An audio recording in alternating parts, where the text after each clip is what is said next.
আরব আমিরাতকে ব্যবহার করে ড্রোন প্রযুক্তির জন্য চায়নার কাছ থেকে উন্নত স্যাটেলাইট সরঞ্জাম কিনছে ইরান।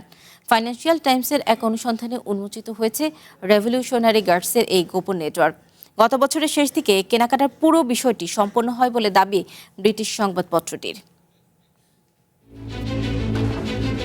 ইরানের সামরিক সরঞ্জাম কেনাকাটার নিরাপদ ট্রানজিট হিসেবে কাজ করছে আরব আমিরাত। ব্রিটিশ সংবাদ মাধ্যম ফাইন্যান্সিয়াল টাইমসের হাতে আসা নথিতে মিলেছে এমন চাঞ্চল্যকর তথ্য। ফাঁস হওয়া চুক্তি ও জাহাজের নথিপত্র অনুযায়ী 2025 সালের শেষের দিকে আরব আমিরাতের রাস আল খাইমা ভিত্তিক কোম্পানি টেলিসানের মাধ্যমে চায়নার তৈরি অত্যাধুনিক সামরিক স্যাটেলাইট অ্যান্টেনা ও সরঞ্জাম কেনে ইরানের রেভলিউশনারি গার্ডস বা IRGCর অ্যারোস্পেস ফোর্স।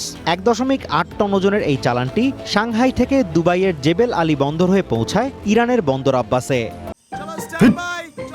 লাইফে কোনো কিছুর গ্যারান্টি নাই, তাই ইন্স্যুরেন্স করুন সিটি ব্যাংকে, কারণ ইন্স্যুরেন্স করলে সিটিতে সুরক্ষা পাবেন নিশ্চিন্তে।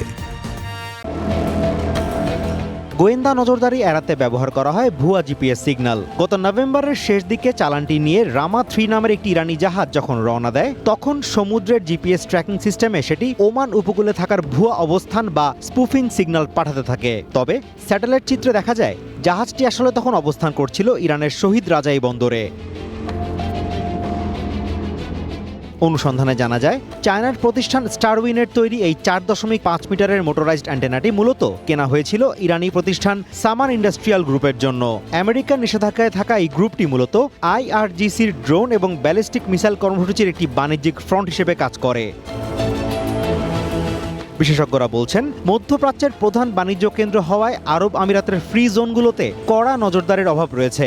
আর এই সুযোগেই অবৈধ বাণিজ্য ও আন্তর্জাতিক নিষেধাজ্ঞা এড়ানোর হাতিয়ার হিসেবে ব্যবহার করছে তেহরান। অথচ এই প্রযুক্তির সাহায্যে মধ্যপ্রাচ্যে আমেরিকার ঘাঁটিগুলোতে হামলা চালিয়ে 13 সেনাকে হত্যা করেছে ইরান। ইসরায়েল আমেরিকার হামলার পাল্টা জবাবে আমিরাতেও আছড়ে পড়েছে 2500-এরও বেশি ইরানি ড্রোন ও missile. Azimur Rashid Konok, one international desk.